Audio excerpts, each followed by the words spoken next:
আসসালামু আলাইকুম। প্রিয় দর্শক, 5 আগস্ট অভ্যুত্থানকে কেন্দ্র করে ছাত্র জনতার পাশাপাশি অসংখ্য পুলিশ হত্যাকাণ্ডের শিকার হয়েছেন, এ কথা আমরা সবাই জানি, নতুন করে কিছু বলার নেই। 400টিরও বেশি থানা পুড়িয়ে দেওয়া হয়েছিল, জ্বালিয়ে দেওয়া হয়েছিল। কিন্তু যখন অন্তর্বর্তীকালীন সরকারের প্রধান উপদেষ্টা হিসেবে আমাদের সামনে আবির্ভূত হলেন ডক্টর মোহাম্মদ ইউনূস, নোবেল বিজয়ী অধ্যাপক, তিনি ক্ষমতায় আসীন হওয়ার সঙ্গে সঙ্গে ঘোষণা দিলেন যে 2024 সালের 31 আগস্ট পর্যন্ত যা কিছু ঘটেছে সেগুলো নিয়ে কোনো মামলা করা যাবে না, কারোর বিরুদ্ধে কোনো কথা বলা যাবে না। সেটা তার বলার কথাই ছিল, আমরা অবাক হইনি তাতে কিছু। কিন্তু যখন সরকার পরিবর্তন হলো, ডক্টর ইউনূস সরকারের বিদায়ের মাধ্যমে বিএনপি সরকার গঠিত হলো, তখন বিএনপি সরকারের পক্ষ থেকে বলা হচ্ছে যে পুলিশ হত্যাকাণ্ডের তদন্ত করা হবে, বিচার করা হবে।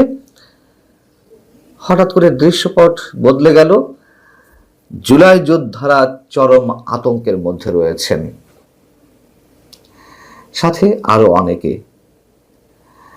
যখন স্বরাষ্ট্রমন্ত্রী হিসেবে শপথ নেওয়ার পরপরই সালাউদ্দিন আহমেদ বললেন যে পুলিশ হত্যাকাণ্ডের তদন্ত করতে চায় বিএনপি, তদন্ত করা হবে।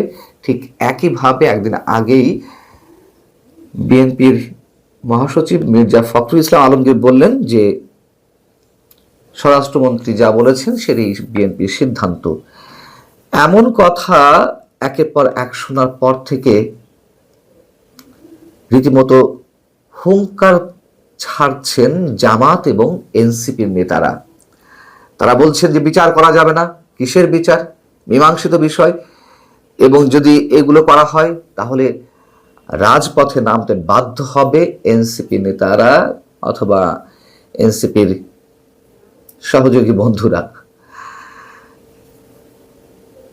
স্বরাষ্ট্রমন্ত্রীর পর স্থানীয় সরকার মন্ত্রী বিএনপি মহাসচিব মির্জা ফখরুল ইসলাম আলমগীর যখন পুলিশ হত্যাকাণ্ডের বিষয়ে কথা বললেন, তখন সাথে সাথে জামাতের পক্ষ থেকে একটি বিবৃতি দেওয়া হলো অফিসিয়ালি।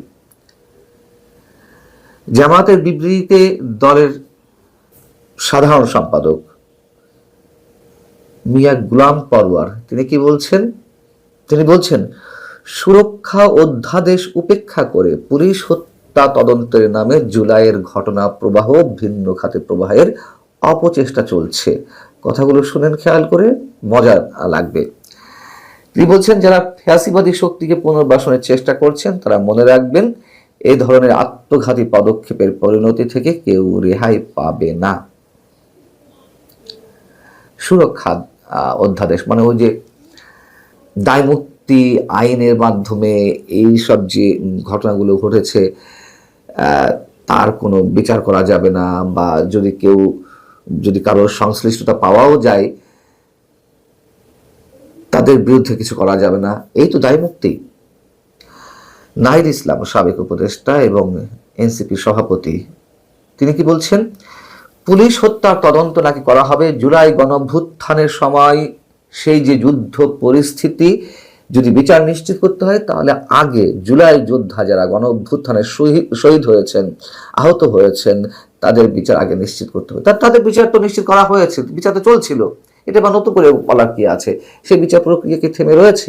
বরং বিচার প্রক্রিয়া চালাতে গিয়ে কি কি ধরনের কোন ধরনের কলঙ্কজনক অধ্যায় এই আইসিটি ট্রাইব্যুনালের মধ্যে জড়িয়ে ফেলা হয়েছে। সাবেক চিফ প্রসিকিউটর মোহাম্মদ তাজুল ইসলাম কি কি ভুয়া তথ্য উপস্থাপন করেছেন আমরা জানি না।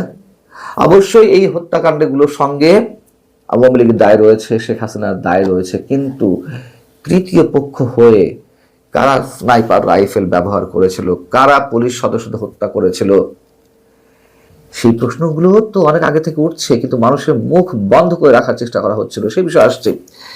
নাহিদ ইসলাম বলছেন যে এটা মীমাংসিত বিষয়। এটা মীমাংসিত বিষয় কোন দিক থেকে? কে তার সঙ্গে মীমাংসা করেছে? এই যে শত শত পুলিশ হত্যাকাণ্ডের ঘটনা ঘটেছে, শত শত পুলিশের যে পরিবার, তাদের সদস্যরা, তারা তার সঙ্গে মীমাংসা করেছে? শুধু হুঙ্কার নয়, বরং তারা হুঙ্কার ছাড়ছে এই কারণেই যে তারা আতঙ্কের মধ্যে রয়েছেন। তথাকথিত জুলাই যোদ্ধা নামে পরিচিত যারা, আমি বিশেষ কিছু মানুষকে তথাকথিত জুলাই যোদ্ধা বলছি এই কারণে, তারা তো টেলিভিশন টক শোতে উপস্থিত হয়ে বিভিন্ন টেলিভিশন ক্যামেরার সামনে বিভিন্ন ইন্টারভিউ তারা একেবারে খেয়াল খুশি মতো প্রকাশ্যে ঘোষণা দিল যে আমরা পুলিশকে হত্যা করেছি, আমরা যদি পুলিশ হত্যা না করতাম এই বিপ্লব সফল হতো না। কেউ বলছেন আমরা মেট্রো রেলে আগুন দিয়েছি, কেউ বলছেন আমরা সেতু ভবনে আগুন দিয়েছি, আমরা বিটিভি ভবনে আগুন দিয়েছি, এগুলো না করলে বিপ্লব সফল হতো না। এবং যে স্নাইপার রাইফেলের কথা বলছিলাম, সেই স্নাইপার রাইফেল সম্পর্কে তো প্রশ্ন তুলেছিলেন brigadier general Sakhawat Hossain, doctor Yunus সরকারের যিনি প্রথম দিকে স্বরাষ্ট্র উপদেষ্টা ছিলেন, এবং তিনি প্রশ্ন তুললেন বিধায় যে আহত নিহত পুলিশ সদস্য, আনসার সদস্য বা ছাত্র জনতার মধ্যে যারা নিহত হয়েছেন তাদের শরীরে স্নাইপার রাইফেল বা 7.62 রাইফেলের গুলি, এই রাইফেল কিভাবে এলো সিভিলিয়ানদের হাতে, এই রাইফেল কিভাবে গেল, আসলেই কিভাবে গেল? এবং এই প্রশ্নটি কেউ সমস্যাটা তুলছেন না।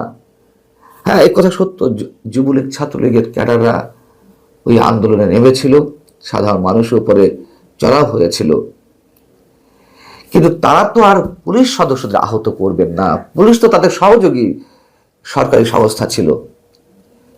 তাহলে সেইগুলো করে কারা বিপ্লবকে ত্বরান্বিত করতে চাচ্ছিল, তথাকথিত বিপ্লবকে? একেবারে সমীকরণ তো স্পষ্ট আমাদের সামনে। অতএব তদন্ত একটা শুরু হলে এইসব কথিত জুলাই যোদ্ধারা ফেঁসে যাবেন, বিচারের মুখোমুখি হতে হবে, কাঠগড়ায় দাঁড় করাতে হবে, ফাঁসি কাষ্ঠে ঝুলতে হবে। তারা বুঝে গেছেন, এই কারণে তারা হুঙ্কার ছাড়ছে। আর অনেকে বলছেন বিএনপি এই বিচার করবে না। হতে পারে বিএনপি এগুলো টোপ দিয়ে বিরোধী দল এখন যারা রয়েছে জামাত কিংবা এনসিপি তাদেরকে করায়ত্ত করে রাখার চেষ্টা করতে পারে, অস্বাভাবিক কিছু নয়। কিন্তু আমরা মনে করি, বিশ্বাস করি, বিএনপি যেসব প্রতিশ্রুতি দিয়ে মানুষের ভোটে নির্বাচিত হয়েছে তারা অন্তত এই জায়গাটিতে বিট্রে করবে না। বিট্রে করলে ইতিহাসের কাছ থেকে মানুষ যেমন অনেক শিক্ষা পেয়ে আসছে, বিভিন্ন দল শিক্ষা পেয়ে আসছে, তার ইতিহাস তো আমাদের সামনে রয়েছে। বিএনপি কি করবে এখন, সেটি বিএনপির বিষয়। ভালো থাকো সবাই, আল্লাহ হাফেজ।